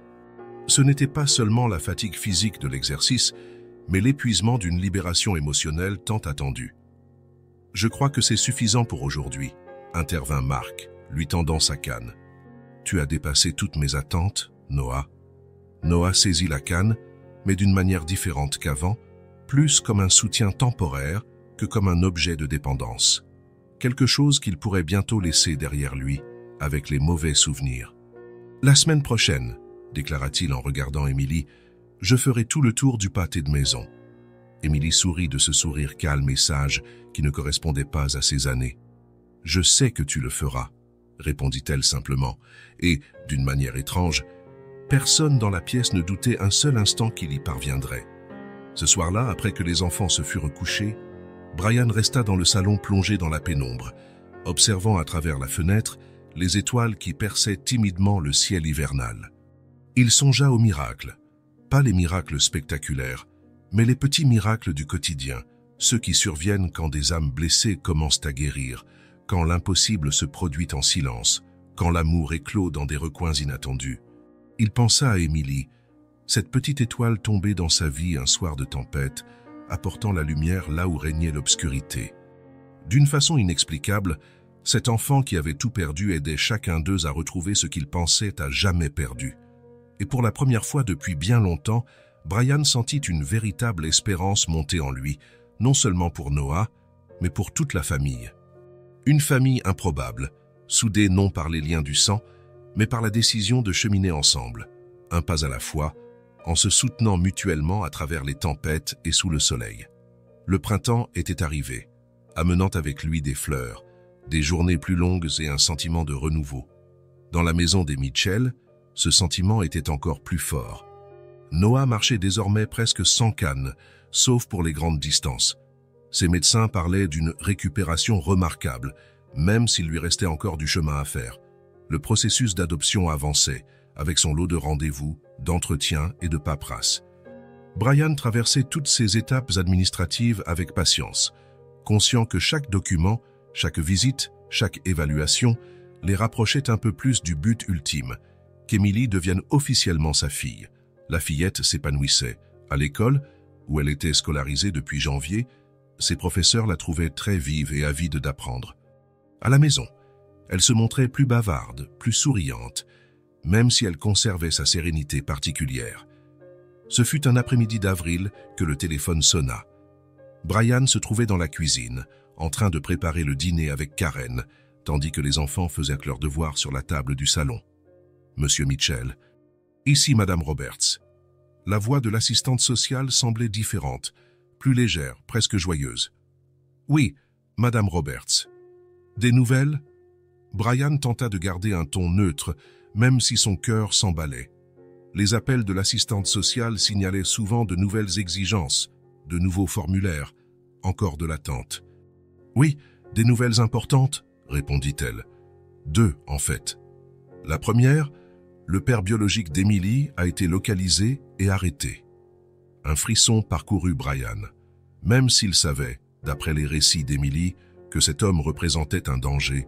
La confirmation officielle le troubla. « Arrêté ?»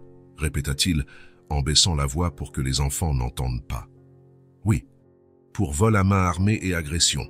Le verdict n'est pas encore tombé, mais il sera incarcéré pour un bon moment. » Brian laissa la nouvelle l'envahir, un mélange de soulagement de savoir qu'Emily était désormais hors d'atteinte et de tristesse pour ce que cette petite avait dû vivre. Et, il devait l'admettre, un égoïste mais sincère soulagement quant à l'issue du dossier d'adoption. « Et la deuxième nouvelle ?» demanda-t-il. « La juge a enfin validé la procédure d'adoption, » annonça Madame Roberts avec satisfaction.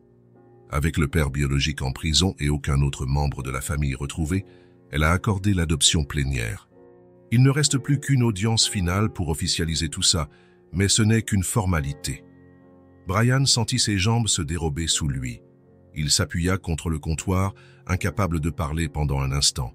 « Monsieur Mitchell, vous êtes toujours là ?»« Oui, finit-il par articuler. « Je suis juste... c'est merveilleux. »« Je sais, » répondit doucement l'assistante sociale. « En toutes ces années de pratique, j'ai rarement vu un cas où un enfant s'intègre si bien dans une nouvelle famille. Emily avait besoin de vous. Et on dirait bien que vous aviez aussi besoin d'elle. » Après quelques détails pratiques et la fixation de la date d'audience à la semaine suivante, Brian raccrocha. Karen, qui avait entendu une partie de l'échange, le regardait, pleine d'attente. « C'est officiel, dit-il, la voix tremblante. Emily va devenir la nôtre. Légalement. » Karen poussa un petit cri de joie et le serra dans ses bras. Brian répondit à l'étreinte, les larmes de bonheur coulant silencieusement. « Il faut le leur dire, » souffla Karen en se détachant. Brian opina, essuyant ses yeux. Ils se dirigèrent vers le salon où Noah et Emily étaient concentrés sur leurs devoirs. Noah écrivait dans un cahier, la langue pointant légèrement entre ses lèvres. Emily, elle, lisait un livre épais pour son âge, ses yeux bleus parcourant les pages avec intensité. « Les enfants » appela doucement Brian. « On a une nouvelle à vous annoncer. » Tous deux levèrent la tête, intrigués. « Je viens de parler à Madame Roberts » commença-t-il, la voix hésitant un peu sous l'émotion. « La procédure d'adoption est acceptée. Officiellement. » Un silence tomba. Le temps sembla se figer dans le salon, baigné de la douce lumière printanière. « Ça veut dire... » Noah fut le premier à réagir, les yeux écarquillés. « Ça veut dire qu'Emily fait légalement partie de notre famille ?» compléta Brian. « Pour toujours. » Emily resta immobile, ses grands yeux fixés sur Brian, comme si elle tentait de s'assurer qu'il ne plaisantait pas. « Pour toujours ?» répéta-t-elle dans un souffle. « Pas juste temporaire. »« Pour toujours » confirma Brian, s'agenouillant à sa hauteur. Tu es officiellement une Mitchell désormais. Petit à petit, un changement s'opéra sur le visage d'Emily, comme un lever de soleil. D'abord un éclat dans le regard, puis un léger tremblement des lèvres, enfin un sourire si lumineux qu'il semblait irradier toute la pièce. Noah, qui avait fait d'énormes progrès pour marcher, se leva sans sa canne et avança lentement vers Emily. Il s'agenouilla à son tour et l'entoura de ses bras. « Maintenant, tu es vraiment ma sœur, dit-il, d'une voix vibrante de joie. Emily lui rendit son étreinte, serrant ses petits bras autour du cou de Noah. Brian et Karen les rejoignirent, formant un cercle d'amour et de liens resserrés. À cet instant, quelque chose se compléta dans la maison des Mitchell. Le cercle brisé par l'accident, par la perte de Rachel, se refermait, pas de la même façon, certes, mais d'une façon nouvelle, inattendue et cependant si juste. Dehors, le soleil printanier illuminait le jardin où les fleurs commençaient à s'épanouir. À l'intérieur, cette nouvelle famille soudée se tenait enlacée, célébrant non seulement la conclusion d'une procédure légale, mais surtout le véritable début d'une vie commune. Un nouveau foyer, une nouvelle famille, pour de bon. Le samedi se leva dans une perfection presque irréelle, comme si le ciel voulait lui aussi participer à la fête. D'un bleu limpide, sans aucun nuage, et un soleil doux qui réchauffait sans brûler. Brian ouvrit les fenêtres de la maison, laissant entrer la brise de mai qui portait le parfum des fleurs du jardin. Karen arriva tôt, les bras chargés de sacs. Depuis plusieurs semaines, depuis que l'adoption était officielle, elle préparait en secret une petite fête. Une célébration, comme elle l'avait dit à Brian, non seulement pour l'arrivée officielle d'Emily dans la famille, mais aussi pour célébrer les progrès extraordinaires de Noah. « 2 nouveaux départs, disait-elle, disposant des friandises sur des plateaux. Il mérite qu'on s'en réjouisse. Le salon avait été transformé. Des ballons multicolores flottaient au plafond, groupés par bouquets à différentes hauteurs. Des guirlandes de papier crépon formaient des arches le long des murs, dans des tons de bleu et vert. Les couleurs préférées de Noah, et de rose et jaune, celles qu'Emily aimait le plus. Une banderole faite à la main, avec des lettres grandes et colorées, proclamait « Célébrer de nouveaux débuts ». Sur la grande table, un véritable festin, des petits gâteaux décorés d'étoiles en sucre, des biscuits, des sucreries et des amuse-gueules variés. Au centre, 2 gâteaux, un petit, rond, recouvert de chocolat, portant le nom de Noah, et un autre, carré, avec un glaçage blanc orné de fleurs roses en sucre, portant le nom d'Emily. « Tu ne crois pas que j'en fais trop ?» demanda Karen, visiblement fière, tout en arrangeant les derniers détails. Brian regarda autour de lui, submergé par une vague de gratitude. « C'est parfait, » répondit-il, la voix un peu étranglée. « Absolument parfait. » À 14 heures précises, la sonnette retentit. Les invités commencèrent à arriver. Mark, le kinésithérapeute, qui avait tant aidé Noah, Madame Roberts, désormais plus détendue et souriante, n'étant plus en visite officielle, quelques collègues de travail de Brian, 2 amis de Noah de l'école qu'il n'avait pas revus depuis l'accident. La professeure d'Emily, conquise par la petite, les enfants étaient à l'étage, se préparant. Brian avait acheté des vêtements neufs pour chacun, une robe bleu clair pour Emily, ornée de petites fleurs brodées en bas, une chemise et un pantalon chic pour Noah, qui tenait à avoir la classe, disait-il. Quand ils descendirent enfin, un silence admiratif parcourut l'assemblée. Emily, si discrète d'ordinaire, semblait rayonner dans sa nouvelle robe, ses cheveux clairs coiffés d'un petit diadème fleuri. Noah la suivait, s'appuyant toujours un peu sur sa canne, mais le port fier, avec un sourire illuminant son visage. Surprise, lancèrent d'une même voix les invités lorsqu'ils arrivèrent dans le salon. Les yeux d'Emily s'écarquillèrent devant la décoration, les friandises et la pile de cadeaux sur une table voisine. Noah poussa un cri de joie, avançant plus vite pour saluer ses amis, qui ne cachaient pas leur émotion de le voir debout.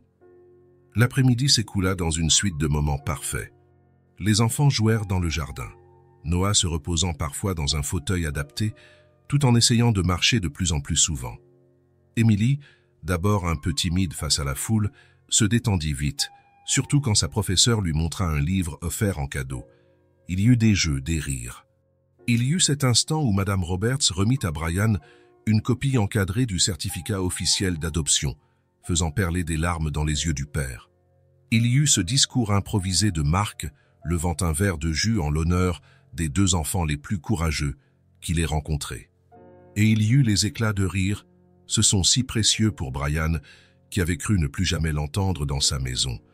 Au moment de chanter « Joyeux anniversaire », ou plutôt l'équivalent festif, puisqu'il ne s'agissait pas d'un anniversaire à proprement parler, Brian demanda le silence. Les 2 enfants se tenaient derrière les gâteaux, côte à côte, leurs visages éclairés par les bougies. « Aujourd'hui, ce n'est pas un anniversaire ordinaire, » dit Brian, la voix portée par l'émotion. « C'est la célébration de 2 nouveaux départs. Noah, qui refait ses premiers pas, qui affronte chaque défi avec un courage incroyable.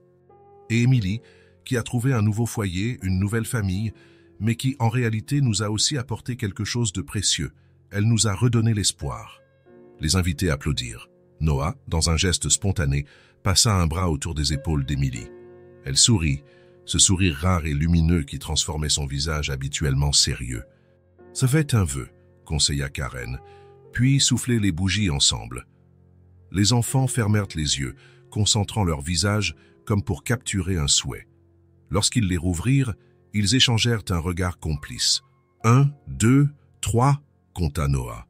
Ensemble, ils soufflèrent sur les bougies qui s'éteignirent sous des applaudissements et des encouragements. La fête se prolongea jusqu'au crépuscule, enfants et adultes profitant de chaque instant.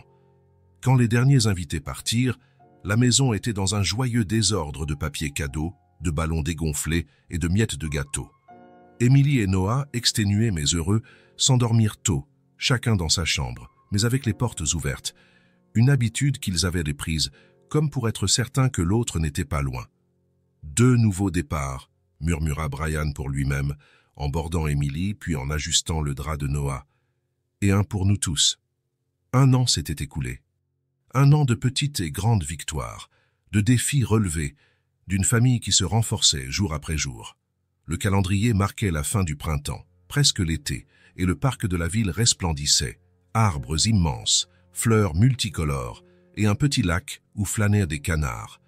Brian étala une nappe à carreaux sur l'herbe douce, à un endroit mi-ombragé, parfait pour un pique-nique en famille. Il sortit de la grande corbeille en osier que Karen avait préparé sandwich, fruits, biscuits faits maison et une bouteille de jus. « Papa, regarde !» La voix d'Emily résonna depuis l'aire de jeu voisine. Elle se balançait, ses cheveux clairs, désormais plus longs, flottant au vent tandis qu'elle prenait de la hauteur. « Je touche presque le ciel. » Brian sourit, observant cette fillette qui, 1 an plus tôt, parlait à peine au-dessus d'un murmure. Emily conservait toujours une certaine gravité dans son regard, mais elle laissait aussi voir cette joie spontanée, cette insouciance rare chez les enfants qui se sentent enfin en sécurité. « Fais attention de ne pas décoller pour de bon, » plaisanta-t-il, en faisant mine d'être inquiet. Emily rit, ce son cristallin qui serra le cœur de Brian de reconnaissance. À côté d'elle, Noah avançait tranquillement, ses pas encore un peu précautionneux mais stables. Il n'avait plus besoin de canne pour les petites distances, la gardant seulement pour les plus longues. « Elle n'a peur de rien », commenta Noah, en voyant Emily aller toujours plus haut. « Je pense qu'elle a déjà affronté bien plus de peur qu'elle n'aurait dû », répondit Brian, passant un bras autour des épaules de son fils. « Tout comme toi. » Noah sourit, s'appuyant légèrement contre son père. À 13 ans, il commençait à grandir plus vite, à avoir la voix qui change, et parfois à être gêné par les marques d'affection. Mais aujourd'hui, en ce jour parfait, il semblait serein, acceptant l'instant présent comme un simple adolescent heureux de pique-niquer avec sa famille. « Emily, Noah, venez manger !» appela Brian, qui finissait d'installer le repas. Emily sauta du balançoire avec grâce et courut jusqu'à eux. Noah suivit à son rythme, déterminé mais prudent à chaque pas. Lorsqu'il arriva, il s'assit sur la nappe avec un soupir satisfait, allongeant ses jambes devant lui. « Tu es fatigué ?» demanda Brian. « Un peu, » admit Noah, « mais c'est une bonne fatigue, celle qui montre que je progresse. » Brian acquiesça, comprenant parfaitement. Les séances de kiné avaient été réduites à 1 par semaine, et Noah était retourné à l'école à plein temps. Ses amis s'étaient adaptés à sa nouvelle réalité, et même s'il ne jouait plus encore au foot, il avait découvert d'autres passions, le club d'échecs, la photo et, plus récemment, la natation, recommandée par le médecin pour renforcer ses muscles sans impact. « Je peux vous prendre en photo ?» demanda Noah, attrapant l'appareil qu'il avait reçu à son dernier anniversaire. La photographie était devenue sa passion, son moyen de documenter cette nouvelle vie, de saisir des moments de beauté et de joie qu'il avait cru perdre à jamais. Brian et Emily se rapprochèrent, esquissant un sourire. Le déclic de la caméra saisit l'instant. Emily avec quelques miettes de biscuit au coin de la bouche, Brian un bras autour d'elle, le soleil formant un halo doré autour d'eux. « Maintenant à vous deux », proposa Brian, prenant l'appareil des mains de Noah.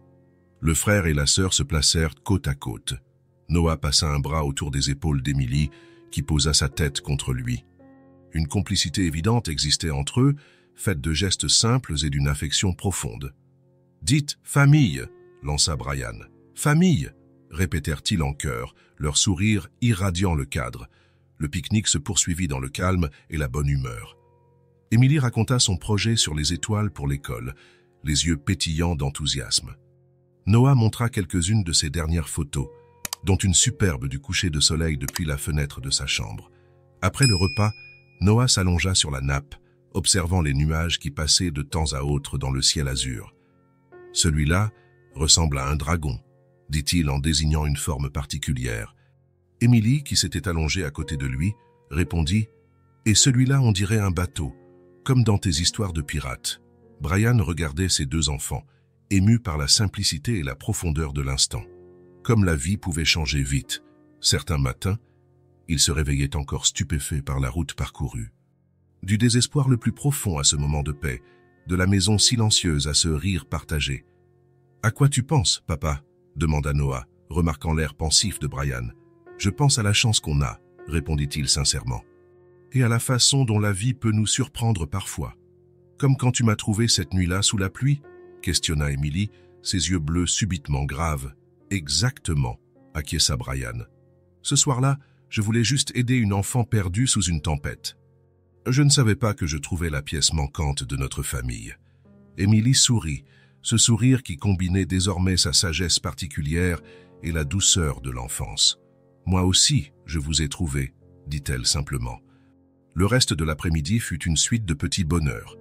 Emily retourna au balançoire, Noah photographia les papillons se posant sur les fleurs, Brian s'imprégna de chaque seconde, conscient de la fragilité et de la valeur de cette vie qu'ils reconstruisaient ensemble. Quand le soleil commença à décliner, colorant le ciel de nuances de rose et d'orange, ils remballèrent leurs affaires et prirent le chemin de la maison. Émilie gambadait un peu en avant, s'arrêtant de temps à autre pour les attendre. Noah marchait à côté de son père, encore un peu prudent, mais chaque jour plus confiant. « Tu sais, » lança Noah d'un ton pensif, « avant, je croyais que notre famille était brisée pour toujours. Après l'accident, après maman, je pensais qu'on ne serait plus jamais heureux. » Brian sentit son cœur se serrer à l'évocation de Rachel. « Moi aussi, j'ai pensé ça un temps, » admit-il. « Mais on n'est pas brisé, » reprit Noah. « On est juste différent. Et peut-être même plus fort, d'une certaine manière. » Brian s'immobilisa un instant, dévisageant ce jeune garçon déjà si sage. Quand avait-il grandi autant? « Je crois que tu as raison, » finit-il par dire. « La famille, ce n'est pas quelque chose de figé. Elle s'adapte, elle grandit, elle change. » Et parfois, ajouta Noah, regardant Émilie qui revenait vers eux en tenant une petite fleur, elle apparaît quand on s'y attend le moins. Ensemble, ils continuèrent à marcher vers la maison, leurs pas à des rythmes différents mais en parfaite harmonie. Le soleil couchant dessinait des ombres longues devant eux, trois silhouettes qui, la main dans la main, formaient une nouvelle constellation. Le chemin n'avait pas été facile. Il restait sûrement des obstacles, des jours sombres, des souvenirs douloureux qui referaient surface de temps à autre. Mais à cet instant, sous ce ciel qui commençait à se parsemer d'étoiles, Brian savait, avec une certitude profonde, qu'il s'en sortirait. Parce qu'une famille n'est pas toujours liée par le sang. Parfois, elle se forme dans l'instant le plus improbable. Et c'est elle qui rallume la lumière.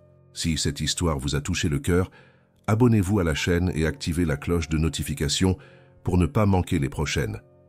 Laissez un j'aime, car cela aide à recommander cette histoire à davantage de personnes. À la prochaine histoire.